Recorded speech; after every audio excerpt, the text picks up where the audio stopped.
Ya, di ele tua ni tai au matangofie. Tai au foi ua saunia matapinei na ele tua. Ia upai foi ona tātou whailo ai pia i lungo ngānu pia wale ea. Ia po o penga foi te wha ilangi. Ia po o api foi o fōlinga e pei ona wha ngana ina i nei bai tau. Ia ili por kalame, ia pole au nanga Global Kingdom TV channel. Ia ilan por kalame ale malu jai au whale nganga. Alam cek ina i tātou te talo ia tuina atu le sunga le lia wao ia soal. Ia whatu lima e tusa mali tātou martanga. E tū maulava ia te o ele vi inga ta ma. O le whaafitai, ma le whaamanu. O no lo walofa, ma lo wanga le lei. I lau inga, i lau puinga. Pai foi o na mātou au lia man manuia mai le nei tai au fōu. Saunia matapina ina mo I mātou. Pai tawina ai foi o mātou waso pai tawina. I le nei o langa le tū mau. I tele tonu foi e iei se o ainga. Pangaia le malanga le maliu ma le oti. Na le mātou whaafitai. Ono le awala lea mātou te whailoa iei malau fio. E o ilava ina matui tui le ti ngā le tui ma le oti. Ale mafuanga leo lo maliu mai Yesu. Ia pe fona iei le nei va yaso. Pātau muina ai le whaalatanga. E tāpena ina mo le langi. Ina ia awane I manu malo ia te I mātou le tui ma le oti. Ona wa e manu malo mai le tū na mau. Ia o le ata manino leo le mātou manu malo ta ma. O le vi inga lea tū mau ia te oi. Thau mai la ua fio. Le lei au unanga ma ua maleuso le atua e whai malima mwae. Whaangana ina foi au a fionga le ni tai au e tusa mo le mātou por kalame. Pau le whanongolongo lau whanau le ale taimi foi e maua ai le nei au unanga. Ia lava whaunga awane e mawae, whamaloloma e whanguia. Ia mātou CEO sunga le whawhengainga I apureta ma le whaitua ma le nopua. Tiu te whai fo I lungo le nei TV le ali ia. Ia alo wanga le lei I mea oma. Anga le lei maila au fio. Tu mau ia te oe le vi ingona o Yesu. Amene, amene. Ya, so alo. Patuli mai al tātou whaafonga le nei tai au malo whaaloalo. Ia le tua. Aleluia. Ai sunga le. Ia onga mo le awa noa. Ia avea lava le leo so alo e. Whai mafonga tau mo le mole le sunga le teite nei. Ia ulale na whaitoa. Ia le atua. Ma te whaafelo ia tua I ma whaatalo whaatua I le sua palava o Yesu Keriso le tātou li paola. Ma lo afua ma lo maua. Ai lau o maua. Ia le leita o fou. Pai fou na le whai mai whanunga mnuia I le lofa. Ma lo nanga le lei whaasoa soa ma tau muli pia mo I tātou ia so uma o soa I fua ma le ola. Whaafelo ai ma whaatalo whaatua ia. La ma le o fo I tūlanga I pia na ia au po ia ma mamalu sa moe masani ai. Tō lava I tau lava na ma whaapoi whai la mea. Ia vai ane tu tanga o vatele I o mamalu sa tua o Samoa. Ia o le ale o iai pe o fo iai pe le o iai. Ia I le vai ale whano oto. Ia o mamalu whane aturu o pa ia whane tala le lei. Ia e maise po le whaafonga mai o tātou tua asin sina. Ia o lo whapeo na nofo tāpua ia whaiva mga rua whai. Ia o le nei fo I amatanga lo vaiaso I tūlanga. Ia o le whaasoa ina na upu ma na fionga. Ia whaafelo ia tu I so se tō o atu ele marasi anga le nei au unanga. Tafa o le lalolangi, pe lavo e maua mai ai. Ia ai mai se foi o le nofa tāpua I mai o le whaingana na pa ia le atua mo lato whale tua I kalesia. Ia mai se uoma pa anga le nei au unanga. Mātou te whaatalofa whaafelo I tuai le suapa whaapelpelo le tātou li o Yesu Keriso, o tātou li I ma le tātou whaola. Whaafelo I atu pe fol whaafelo I atu, ia wha mana tu atu le au unanga fo I le taitai o lo whaafuina ni au unanga le Global Kingdom TV channel. sunga ya breta ya len fai la mon fangalina fa fe ya tu le sunga fa fe ngai na ba tua ya mai fo la fai ngalenga na lo si nai tu ya wale au ona nga mata ngo fie o mata ngo fie pe ale moli no na fio mo pa ia I so se vaenga ai mai se so se tu le langi ya mai se o so umalava o lo anga ya tu ne ya unanga bi ia le tua ya len fai fo fangalina fo ia la le ne ya unanga le ala empera fo place before na ona mai sunga fa fe ngai ya va sili fiti sai pele ma fa tua ya ana ya malikali sia wai mau ya fa fe ro fa talofa ia le tua malo le fa totoa ya malo fo ile ya unanga ya ma se fo ile na fo mo vai atu le sai pe ona ia fo tu la mo le aso na ya vi ile tua malo mo foi fol ai mai so ta dinga ma tapedan ya ile fionga le tua ya mai so to sio e kalisia ya ele pe fol fangaringa ya Brisbane la unanga fui mono la le fui mono ya vi ile tua fa fe le tu la Wellington nanga fa alo ile nei tai fo ya mai se pa ana ale nei fo ya unanga pe ona e sila mai mo mai le tai afel ma fa ta lo fa filo I mai kalisia ma to vino lo puno ma na luei ngalo le tua I fo le kalisia Salmon sempre fati I petone ya lo oni fo le sunga le tai nei por fa ya on ya ngalo fa malmalunga ya sunga to ina ya o kama yava mal fritua ya no fo ya machel pa ia la silasi o ma ese le kalisia petone ilona no fo ato ngat fo ile ya o le tapo inga malu na yo matua pensione malolo ya fonti afele ya mal fritua politina ya ferila fonti afele ya bi ile tua malo faftai malalua talo machel le tapo inga ya lo manuia I pe failo fol le upo le tua ile aso male tai moli atu ile tu male tu matafole la lolangi o ia ile fina ngalo na tua malo faftai le fa no foi de kalisia I Stokes Valley ulale ya so kalisia ya pe fo de pono lo ngalo de carpenter's house a vai de sunga ya talia do mal fritua ya aivena ya mai se fo yo malo de kalisia yo na uma ese ya joy ina ya o ti akon ya o chinama tama ya fa talofa fa fe ya tu ne ya unanga por nei po kalama maluta farenga ma nei mal fa ya nei fa fe roi fa talo fa tuai I lo to malu molu to pa ia de fa fangalina ya to ina malo malo na lena matua ya ma fa tua ya fa ta foi manesa ya ma se foi ya len fa la fangalina la lo to wa unanga e ma se foi fa pa wala nga le tua ya fa fe lo in fa talo fa di sua fo Yesu Cristo le Nazareta ya le ngata fo lo ila to mo fi ne unanga ya mo comments mai fa malosi mai fa fe lo I fa talo fa tu na yo ma ai no lo support malanga lo mai ya vi ia le tua ya fa fe lo ya tu la sunga fa ya ngobla na lo soi fu a ko mo ne ta fo ia le tua mama soi fo mo io to fo mai le tua ta to wala mo ta to malosi ya ta to Bayaso fa ia ulan ya bayaso manga ia to ta to li yo Yesu atam yo aleluya malo ya ile ya lo fa le tua na mai ilo nalo Yesu Cristo le lo lan ya ola watala ke tawa no ti ta ulan tawa nei ya ta ul fa salanga ya ta to o ile wai ule alo le tua le sia masal wa to no Ahora, y el tua, aleluya. Malo, de fuera manoa y para umala vale. Amen. Praise the Lord. Local Kingdom TV channel ya ilana por kalame ole. Amen. Praise the Lord. Ampera for Christ ya por so atau kiriso ya ono le tulanga na po sale mo fai on fa tau wina por kalame.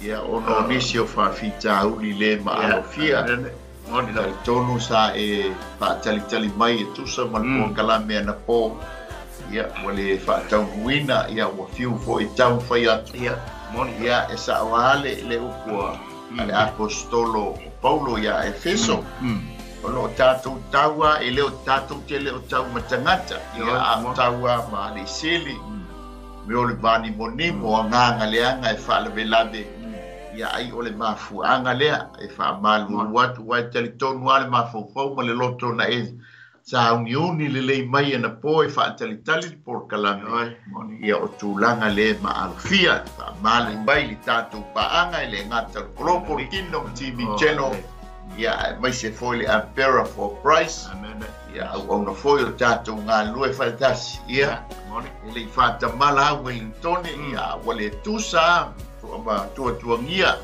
ia whaapita uli le ma alfia amen o le tātou malu tai au fa le nganga le nei tai au ia e te maua le tusi le anemia ia olona fai upa suma le tolu o fai upa luas fun ma le lua ia a maua so taimi na e fai tau le ale la fai tau ina atu na fai upu le se lua ia ona e fua le tatu taimi olo ia i foi nisi o auna au nanga ia olo fua mai amen la fai tau la so alo la fai upu le su tolu ma le spul ma le fai ma tatu tusi fai tau ia ai fia tala le fai upu le su tolu fai upu e lufu lua so alo fa mo le at su tolu ma su fa ia fai ma tatu tusi fai tau ia mo tatu le nei tai au wa ululu fo ile fata o lo wafu ma u faiatu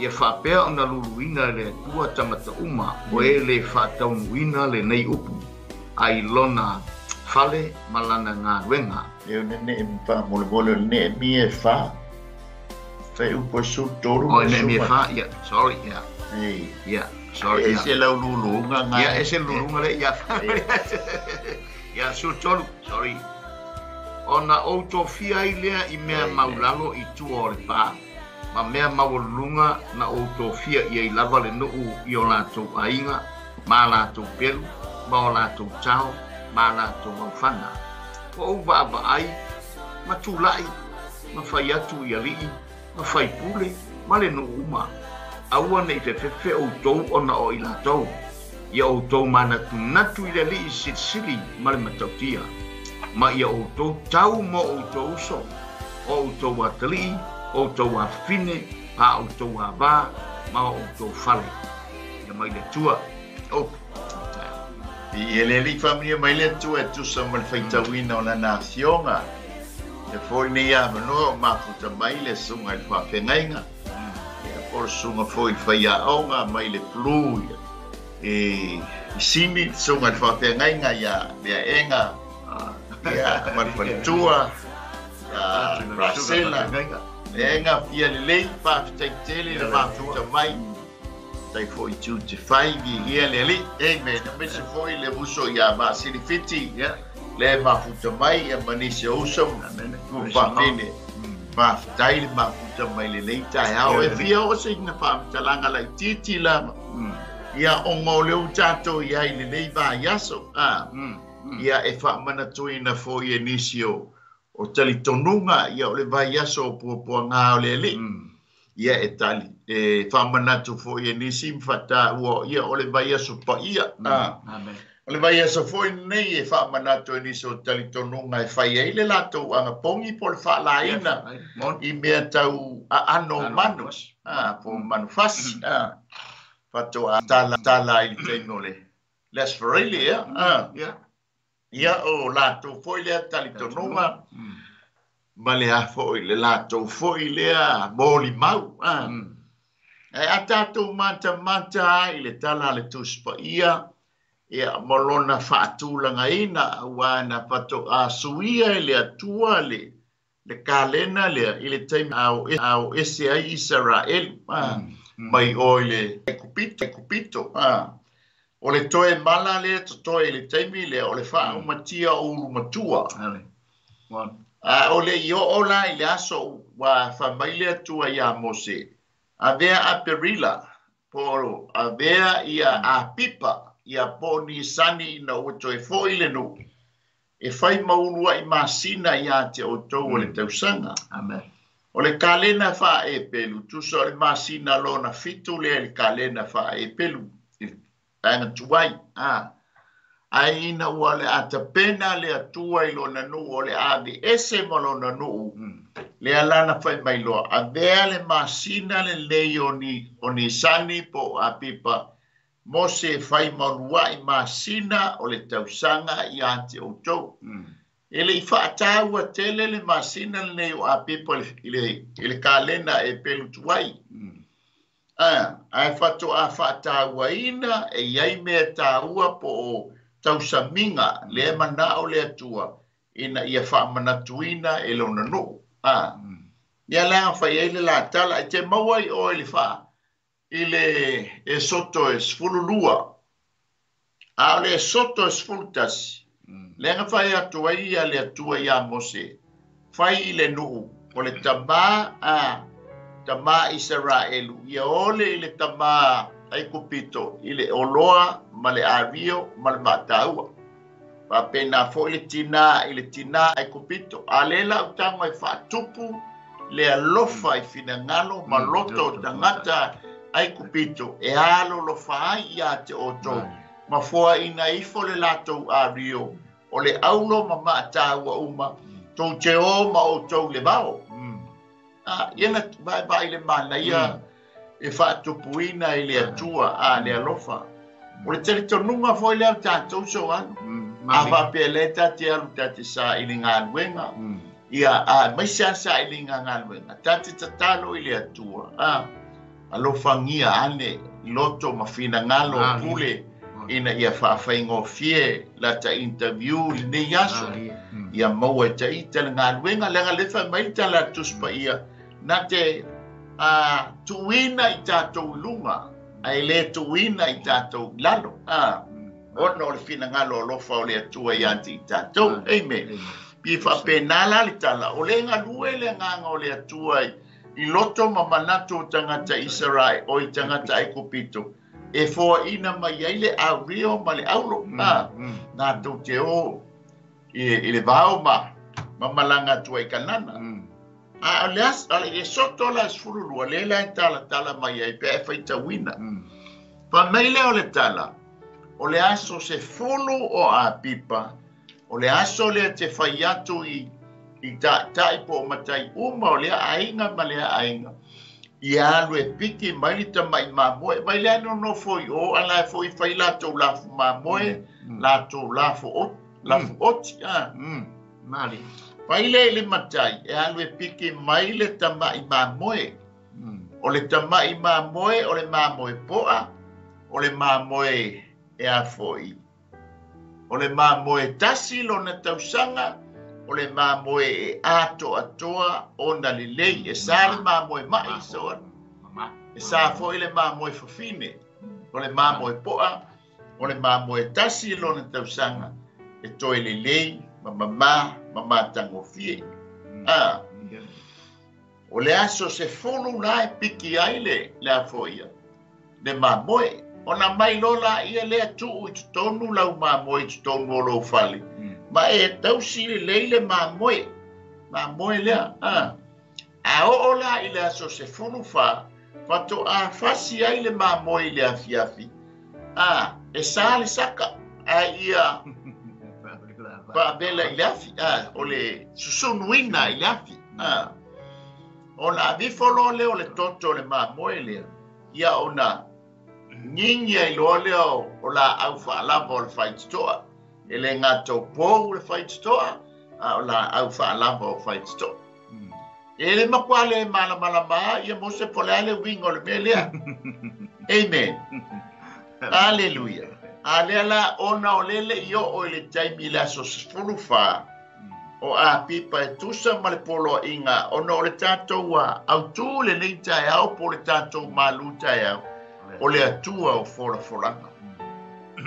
O le folanga le ana tala noa iai ia le atu. Iova ia mose. Le ana whaatau ruina. Amen. Tusala na talo le se fulu. Alola ia le o le matai o le aing. Ma piki maila na mamoe. O la hae mata ia. O la hae eva ia. Tangata ai kopito ia. Alau whapea. We. O la hae wala inga. Nga watu ta ia matai o a inga isala elu. Matai ta ia tu la tu ta mai mamoe tono la tu a inga. Ai ni me o fa le tonu. Vale malama ile ai kupito ile mele fai patonunga ayova ya mos tau silolea wana nafila leta ua ile fenga inga fo ole aso ole malanga fa tupu a Yesu Yerusalema ole malanga ole aso le laupama ole aso le talalelei e pe ona fa manatuina e nise o talitonunga. Amen. Leta ua i le aso le nafi, o le aso le laupama, o le aso le talalelei, o le aso le malanga patu. Amen. E fatu a fasiotia le tamai mamoe. I o le asfrei le lei ai le pe o le kalena o le nei tausanga. O le aso le nei, o le aso sfuru fa o a perila. A tato wola le tusa ma le fato nunga ya mose. O le aso la le nei, e tauna fasia le mamoe. Ile afiafi alanga o lewa tatou le kalena o le lei lalolangi tatou te iai ia ma le tau o le tangata le kalena o le nei tausanga o ana nafila o le aso le filifilinga. Amen. Ia le lei lau filifilinga ia sa o le manu e piki aua foi nei a maia se manu mai ia mai foi se manu o le po al manu ma moe e piki le lei le afoia le au mamoe afoia to ai titi le to ainga e te lele man ia na fisili le go next door ala to light ia mai fai fatasi le tato tina amen o le fa so ina le o le aso le filifilinga a tato mata ile fai taule fai pusu tolu fai pusu malua lenga tofia. Amen. Ai mata ile afo il malanga le ne. Fili le leia ia le tamoselu papelu e Yehova. O ia le na te ia le malanga bua le toe fafo inga le no. Wale tatou te le tusi e Nehemia. Umalia na fili le atua e Sera. E Sera sau e toe abel vaenga lona lua. O e sera lea, o le toe fafo isia, o le toe fuataina, o le itu fa lea nganga o le no. Amen. E toe fafo i o Yerusalema. Amen. Ai toe fili fo i le atua Nehemia, e faima tai, na te ame toe fafo isia le vaenga muli la leo le no. E ame o Yerusalema o ia foi na te faia le pa e le ima faina faia e selu papelu o na le filifilinga Yehova o e faia le manu o e Sera mai Yosua o lua o le tu fa le nganga filifili le tu fa le nganga e faila e Sera mai Yosua o le atingo le pa ma fai toa filifili pa pitoa ne e mia malana baenga o ia o le tai kabuta na tea fa foeina le fainga o le pa ma toe fa foisia le pa o le mai tau o le filifilinga le au tatou ia fa tai foi lau filifilinga le nei tai au a fai po ngai te o te au manga nuenga ia o lau filifilinga na e le fa tu wai lo vai ma lo le la ba au e filifili ale mele lei e te tu lunga se tu lo susu il falfari ngā nuenga fea ngai fea au ngā nuenga amen pa tai fo le fai filifilinga ale malo a vele nei ma yaso mas ma yaso malo lo le fanau tatou te usita i uma iai uma polo inga mai le malo amen aua e foli nei tai au aleluia o le a se filifilinga le fanau te lātou tau mo fai ai ia o lātou filifili ta mama tina o lava ia le kōpai le nei tai au amen a fai fau o lātou filifili ia o lava ia le tātou koko leisa le nei tai au a fai fau o filifili le fanau o lava ia le tātou toast ia po le fasfalawa ma le puti ia malilia o pau a fo le filifilinga o ia le filifilinga le fanau aso aua ni o tātou ta mai pe feita tole le fanau le mafau a fai fo fili al fana wana o le leta sa ma le ka pisi so ma le tomato ma le fai ia ma le avoka ia awani tatu toi ai ni meat ai tatu ia beisa fasoa ono le tai miso ia mali amen na le tu la le la tata no amen la fo el tata no ia vi ele tu ma lo fa tailor sunga le tai por fo ia mo fo ia tu sa mal fa ta o toi na mal fa ma ia vai ba uma ia le tu ta manatu ta tu o le tu o forfolanga ia le nga o le tu ai o le tu e te le na forfolanga e le alu e se le tu e na forfolanga e fatta un ua forfolanga le pe o le tangata fola le e fo le tembe sui e forfolanga e forfolanga e fo le tembe o sui promise le nga promise ta mamartina ia o le la fa le mele na ta fa lu ai o to o sui wole male tu sai le mal manato me lo matua fe val me no falo mai la fai poi se fa usi ia le se me ia forfolanga le fata un wina ia pe oni forfolanga foi e pe oni forfolanga tonu se ainga ia forfolanga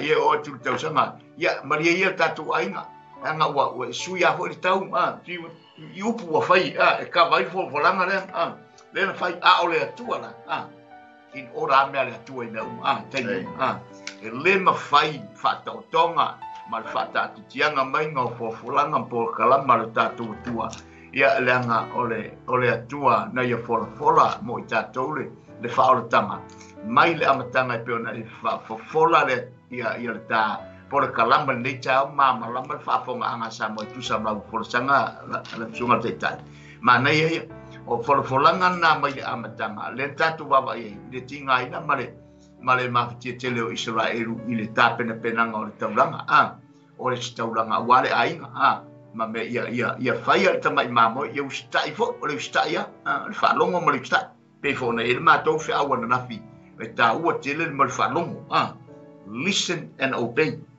o le ta ua ngai mo le atua langa le upuna le fai o ia sauru na fai ia Samuel le te voel le fai ia ele ole taulanga le ustai o le falongo mo le ustai e sili nai le ngao le mapapo ia le ala na falongo mai po kalama fuafua ngai pen fetalai mai le atu ele na folfolanga a fai na folfola mai le atu ele ametanga e o mai le na fai unga male a fio mai o Yesu ma fatau no ina ia me uma wa ole awa pe na fata tiam fata mai pe nei fo fanga tuai e pe o se ata fo i la fo ia o se fata o se me po o le shero ana wala fo ia mai la i te mi ina wa fio mai Yesu le la rang ma fata no ina ile ato ato ngore taulanga le na fata oto mai on fata tia ia Israel e vai ma otia o le mamoe e le sona ila o le mamoe ma pe ona sa no la o le mamoe le ma o le mamoe ato o le mamoe po e le to mai se mamoe po fin e le tatu le atu fa tanga mai la vol fil ngalo le tua ina ia fa tau no le folfolanga mai le mamao mai nei ba na ngai mai ia Israel manu ai kupi le pe ona sa no ia e matua fa tau so ina la mai le tua ma vo fa ngo ai kupito ma la tu le lo ma le porka la ma le fa ile tua ai ngai lona nu ona ia le fa tau tonga lo fa tali mai ia le o fa tali mai le lai tu le tu mo le taoto mai ole ata le tua mo fa tau tonga o lo sa uni ile tua mo le fa tau tonga o le mele o mo fola i lo nu o Israel e pe la foi la le pe o le ia tu na sa fa matala e pe ona ia foi na luenga faia atono Israel mo le fa ta tianga mai o folanga le tua ina ia fa longo le Israel mo stai ile mele o fa tau tonga fa ta tianga mai le tu pe foi sa tu tai fa soa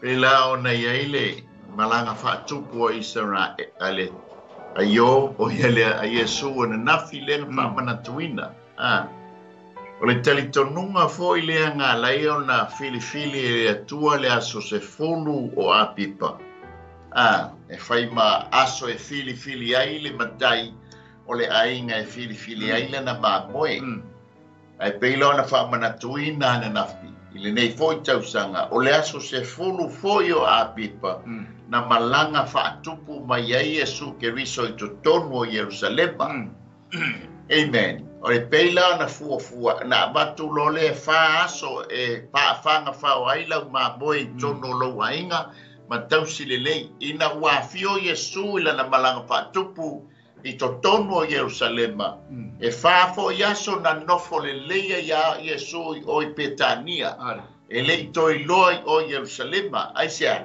ina ia fa'ataunuina le folafolaga lea le atua lea ga ave ia Mose ae o le feagaiga fou na fa'ataunuina o le mamoe lea na filifili e le atua e fai ma mamoe e fasia mo le lalolagi e iai oe ma'u o Iesu Keriso leaga e fa'ataua e le atua le taimi o lana polokalame o le aso se fulu fo'i la o apipa le lua'i masina o le tausaga iutaia na maliu mafio ai Iesu Keriso i totonu o le afoia o le a'ai Ierusalema lega ti'iti ai luga o le asini amen o lana malaga fa'atupu la lea e fetau i leleia ma le aso na filifili ai e le Isaraelu le mamoe le feagaiga tuai ae filifili e Iova lana mamoe o lona lava alo e fai ma mamoe e fasia mo le lalolagi o le vaiaso la lenei o le alai totonu le mamoe i totonu o le aiga o e tausi lelei fa'afagafao pese upu fa'afaigofie le ala fo'i lana fa'amanatu ona nafsi o le vaiaso la lenei o le vaiaso le ta e a fo'i fa'ailoga inisi o le aso pa'ia o le vaiaso pa'ia alona uiga la o fa'ape'i mai le tama'i mamoe i totonu o lou aiga i lelei vaitaga amen o lau filifiliga pe na sa'a o le mamoe o lau filifiliga fo'i e leaga ai le taunu'uga o lou aiga mo le tatou aiga amen ae matamata la le tatou tusi faitau lenei taeao amen auā o le masina lea o apipa e ese le i le unga season ma lona tau o le taimi lea ua fa'aiui'u le pa'u o le uanga mulimuli o le uanga mulimuli lea ua pa'u le taimi lea ua matua karite ua ready le saito e sele-seleina o le winga la le tatou mataupu lenei afiafi la fa'apu'upu'u mai le tatou mataupu amen e tusa ai ma le tatou tusi faitau lea i le faiupu e sulutolu e le faiupu e sumalua le tasi lea o folafolaga a le atua na fa'ataunuina i le faiupu lea neemia lea fa'afaiupu e sulutolu e le faiupu e sumalufululua o le fa'ataunuina o lesi folafolaga telea le atua na ave ia Danielu e te maua i o le Danielu e iva faiupu e 2.5 le lautago e faitau mataulia na ave le folafolaga ia Danielu alai o i Papolonia e le'i toe fo'i taimina e le'i fo'i le tafeaga a le fato'a fa'ataunu'u le folafolaga lea o lesi vaenga o le folafolaga amen i le taimi lea na fausia ai na ua uma na fausia pa o Ierusalema ma ona faitoto'a famai lea o le faiupu lea e 5 mataupu lea e iva mataupu e iva o Danielu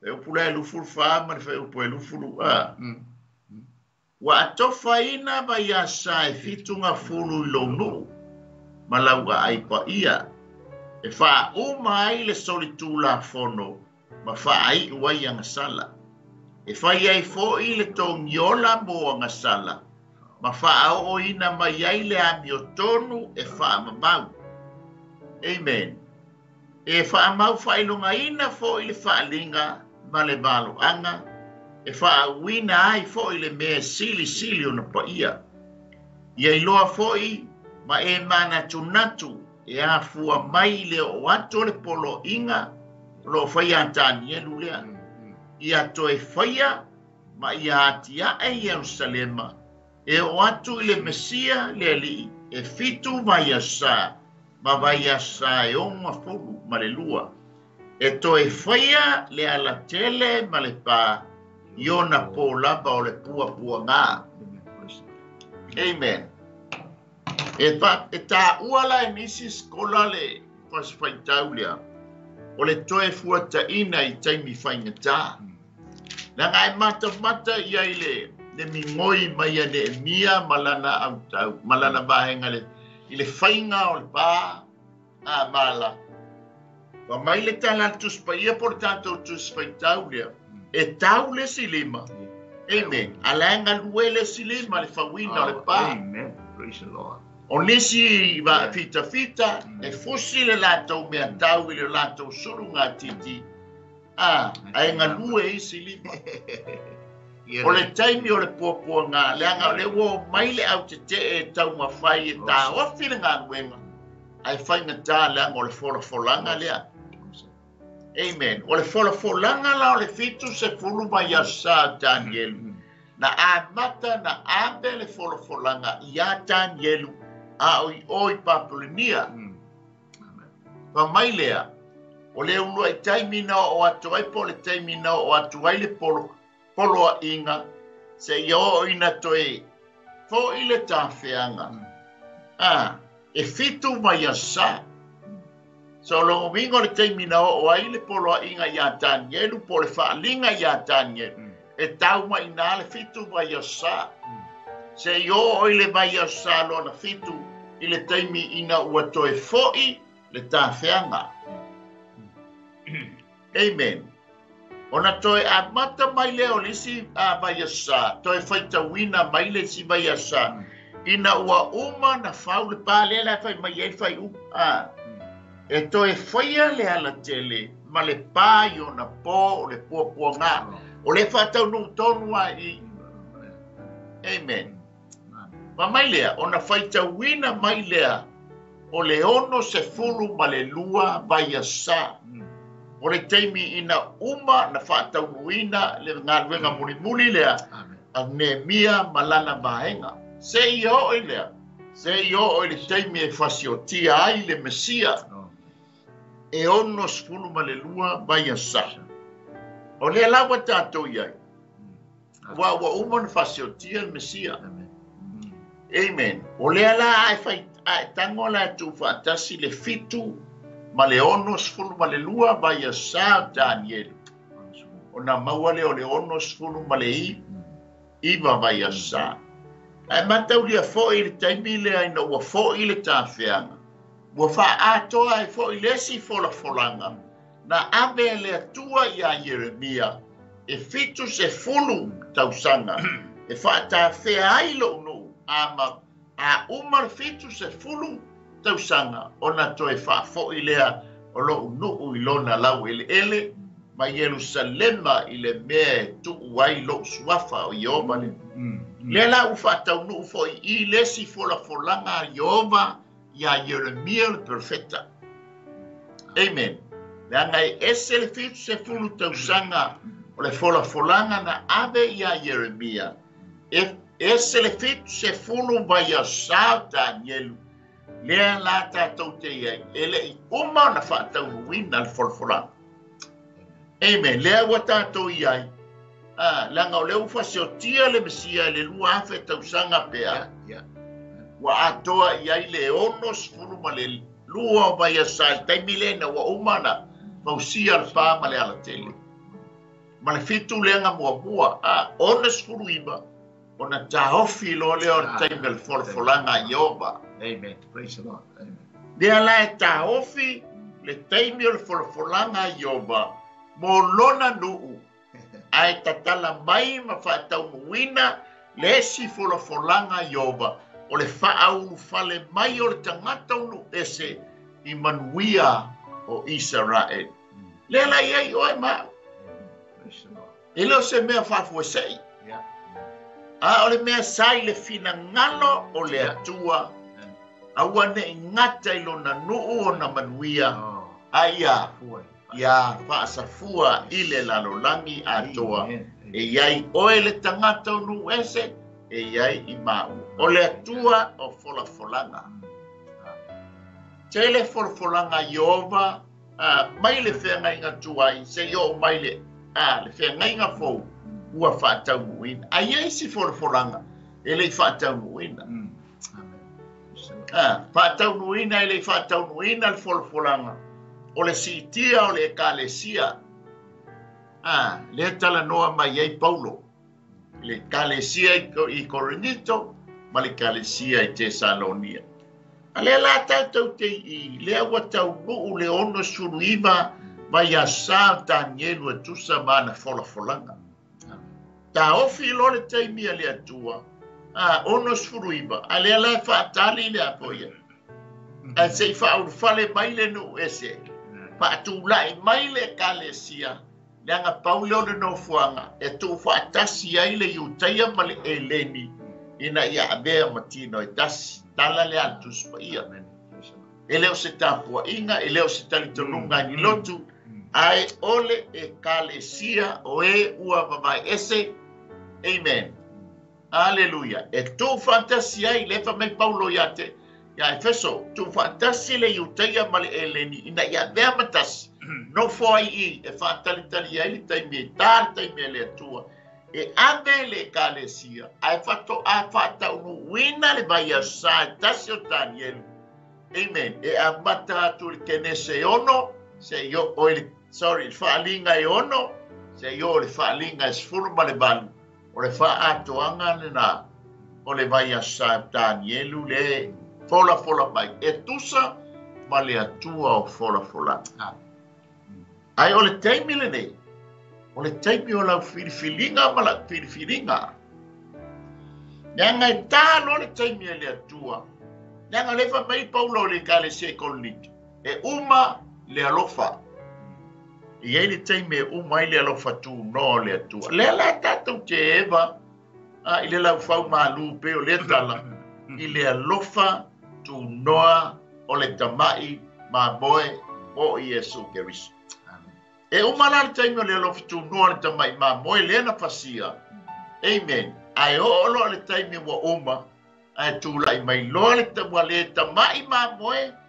Ai wa tūlai mai o le leona, o le itu ainga, o yuta. Na te whaia le whaamasnonga o le lalolangi atoa. Amen. Ia peisa wha so alo.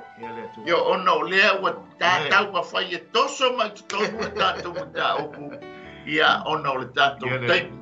Ia ona wha uma tuai leo le tā malu tai au wha le nganga le tai au. Mana toso tu e vanole ma langa le tuli ama tanga ule. Ia pe no i for fato na tinino i po kalamolo fa pe na sanola. Tātou mana tua por tala ko ia Jakopo. Mele ta wa tātou whalongo le. Ia fatalice tātou whalongo.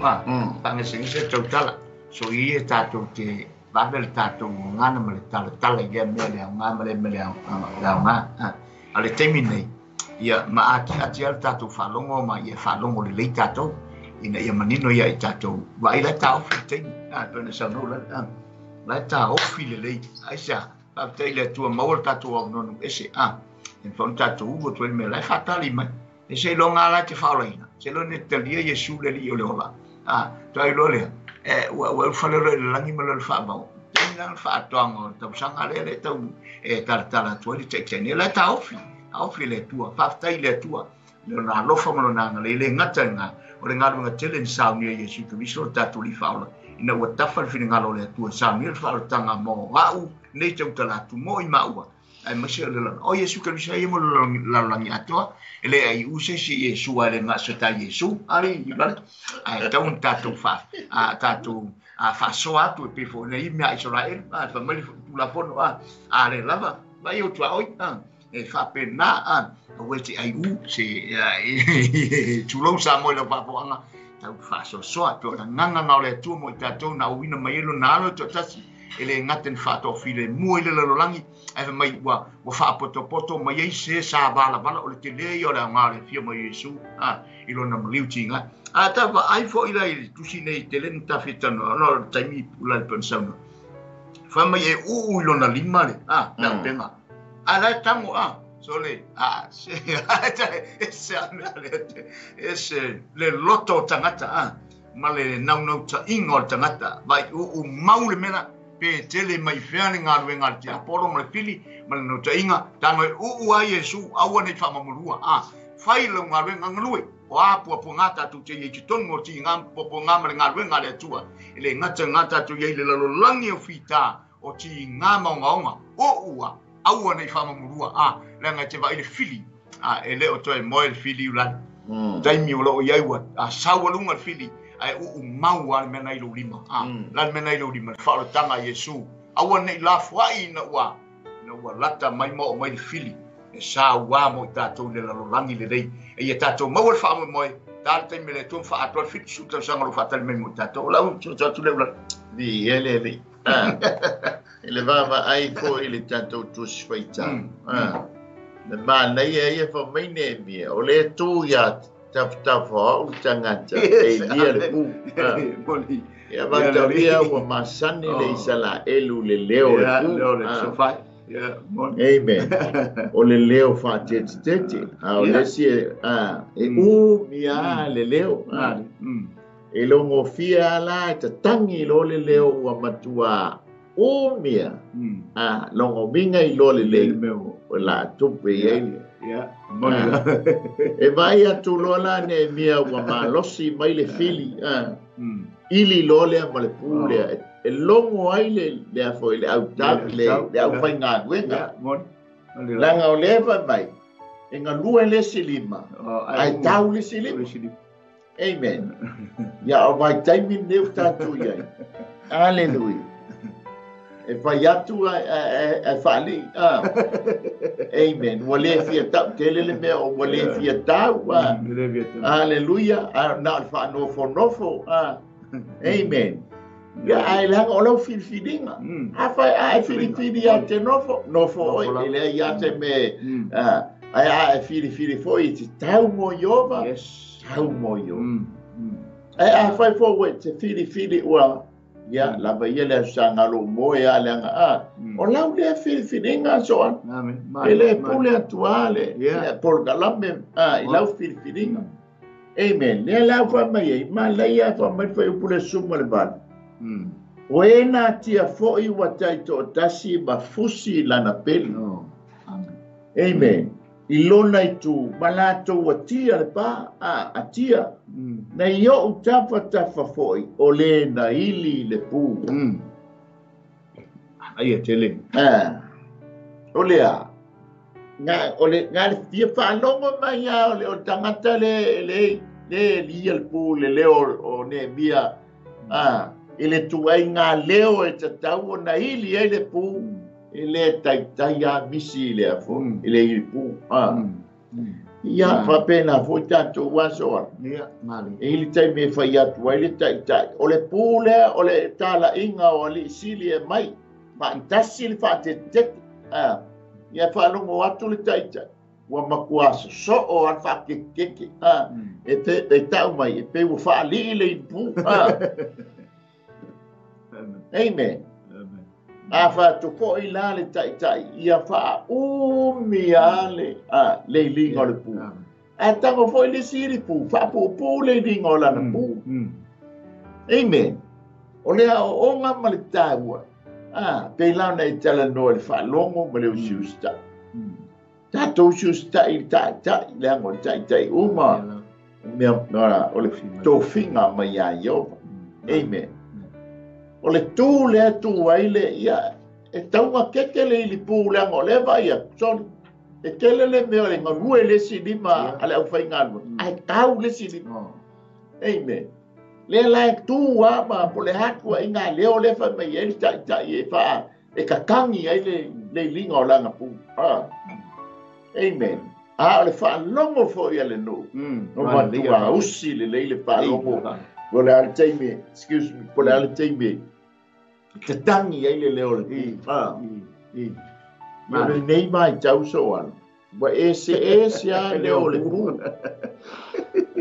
o le si leo le pu e ke alo fai le pu o le si leo le pu nga lo fia fasia le pu o le si fo ia wa ese a leo le olanga le tatu te ia so moni lo ese leo le pu ese fo ila whaalongo I leo le tātou te iai nei o langa. Mai elia. Oso mai le afi, ele o iai o. Oso mai le mafui, ele o iai o. Oso mai le afa, ele o iai o. Ao singa mai leo la I titia. Ai whaalongo ina no. O le leo Iova le tala noma. Si fo I leo le meo kau whaase o leo titi nga. Whaase se ina I tato. O le leo ngai o mai. Yo tatou talinga ua whai toa ia oi ma. Amen. E te talia hai le leo. Ia mana te ena fo I le leo. O le leo I manuia hai oi. Whai ai lau filifilinga. Amen. Hallelujah. O le leo la le makaulia fo I le leo le fili. So makaulia le fa mai ku se pete. O lo fia wa I le li e pe se le matangi ai le o se le ona. Fa mai o lo tangi. Lo ngomingo le mo moni mai le leo le o le tangi le li le.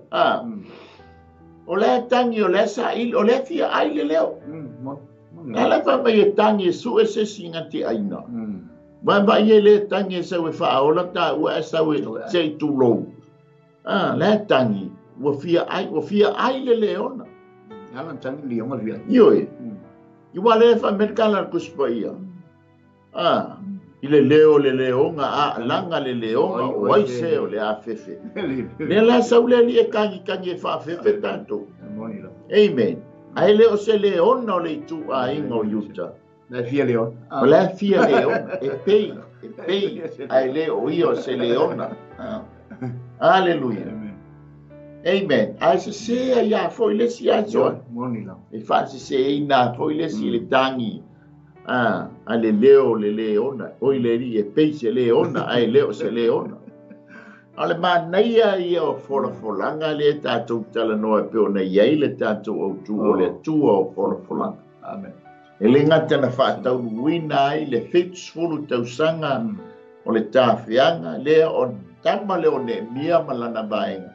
O le vaenga muli lea na whaatau wina ai le folanga a Iova I lona nu e toe whaafo I lona lau ele. Amen. O le tusi po ila ne mia peo na iai le tātou tusi whaitau. Amen. O le whaatau wina o le esi vaenga o le folanga na ame ia Danielu e tusa malefit se fulu vai a sa Daniel. Amen. Le foi le foi mai ai le tusi le Daniel. Fa poesia mai ai le tangata. Ki tato woa ia Danielu ngai e iwa fa umai lole o le tato Danieli. Amen. Tato fa soa ni tai au. Mai ua atofa vai a sai fitunga fulu lo lu malunga ai pa ia e fa umai le soli tu la fono le fili ma fa ai wai le anga sala e fa ia fo le tong yola mo anga sala. Amen. Wai le tong yola nienta to fa mana tuina le nei tausanga e tusa malkalena o le nei tausanga lana malana fa malanga whatupu I stongo I Yerusalema. O leo ia na whaalongo ai Yesu I le alanga ina I lana malanga whatupu. Alalanga I le suafa o Iova ia manuia lea fio mai lea. O leo ia na whaalongo ai le taimi lea nga uru whale ai lana malanga whatupu I Yerusalema. O leo fo ia na whaalongo ai Yesu o ina ufasa lona whamasnonga. Whaasala, whaasa taulo.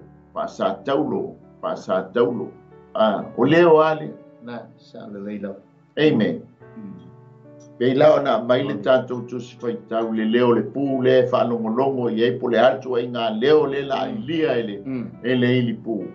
O leo fo ia na whanongo ai le no. Whanongo ai Yesu. O sana I le halo tā vita ia manuia le maliu mai le li. O sana I le halo tā vita ia manuia le a fio mai le suafa o le li. Ai o atu le asfarei. ai sui ai lo ngā leo o ngā wā le o ngā lea le pia wā i e peise leo ngā tangi ai le o ia se leo pasa taulo Samoa ia le tu le hali leo le te whaalongo iai whai ai leo lau whiriwhiringa mana tua o le atua le tātou te au na iai o le atua e ana folanga e le ngata na o ia o le atua fola iana folanga o ia foi e whaatau wina lana ana folanga o le lai whaatali le au kerisiano i le vai aso muli o le a vai asao tanie e whaatau wina ina ua ave le ka le sia e tusa maliseitia ai whaisau whiringa i a vea o e ma members po tangata o le ka le sia nanga tātou te leo ni tāpua inga mani lotu tātou te o ono le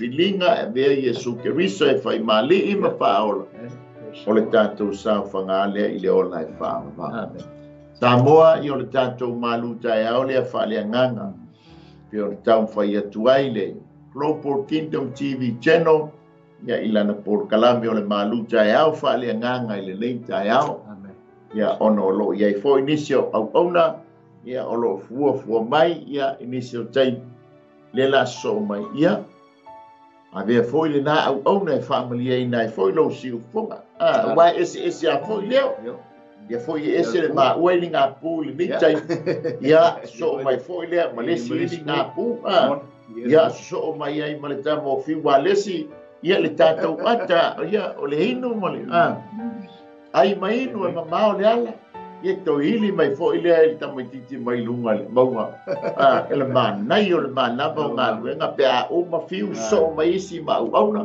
ili mai fo i lea le pū lunga le maunga ka pena mai ele sunga leli awa o ia mai unga ia malana au tau ia sau fo inga o ia langa tamititi masan ia ai whaheo fo i la ile a fiafia la nei ia ile la o ai ele tu si tatu toi wha baba ai mene te taua na so e sau fili ina ia maua so mahoa i la o ai ele tu ia o le tātou au nanga na nei tūla ia o le a poise le ngangana o le tau te malii ia e matua tūlava i nā Samoa o le mana o ngā lava awani o tātou whano awani whano oe ai e tātou maua uma le ola e whāngawala mātou whāwhte tele nganga po ia i lau upu Yo na mātou whanongo ai o e au le atua o wholafolanga. E imi se o mātou wholafolanga i le whatau muina.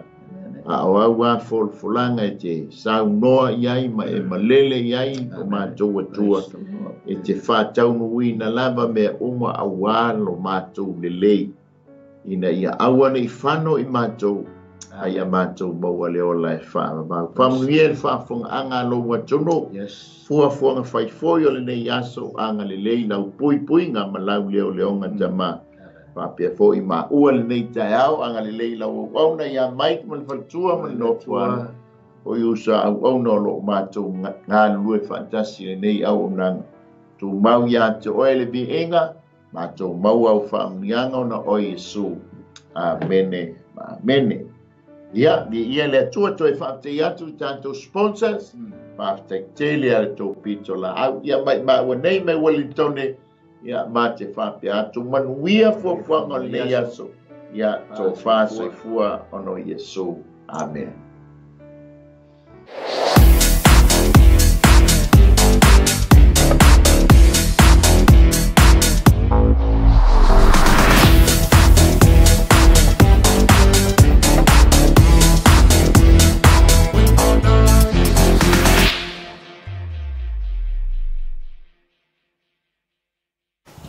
Hey sis, where are you going? Oh, I'm just heading out to find a place to send money to my uncle in Samoa. Oh, why waste time and petrol? You can use UP Group Money. You can send money to Samoa and it's really fast. Really? Yeah. Can I sign up online? Yeah, it's really simple. Sweet, I'll do it now. Okay, bye. Bye. Sending money to your loved ones in Samoa has never been easier with the UP Group Money Transfer. Our service allows you to transfer money quickly and securely from the comfort of your home or anywhere in New Zealand. Your family and friends can conveniently pick up the money from over 40 villages across the Polu and Savai. No matter where they are, we've got you covered. Our user-friendly online platform makes sending money a breeze. Just visit www.upgroupmoney.com. Sign up and start sending money in minutes. We're here to help.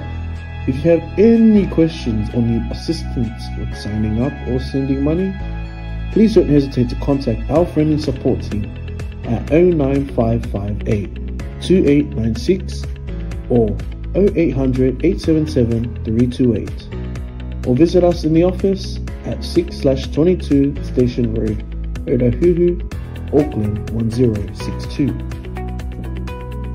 Experience the ease and reliability of UP Group Money Transfer today.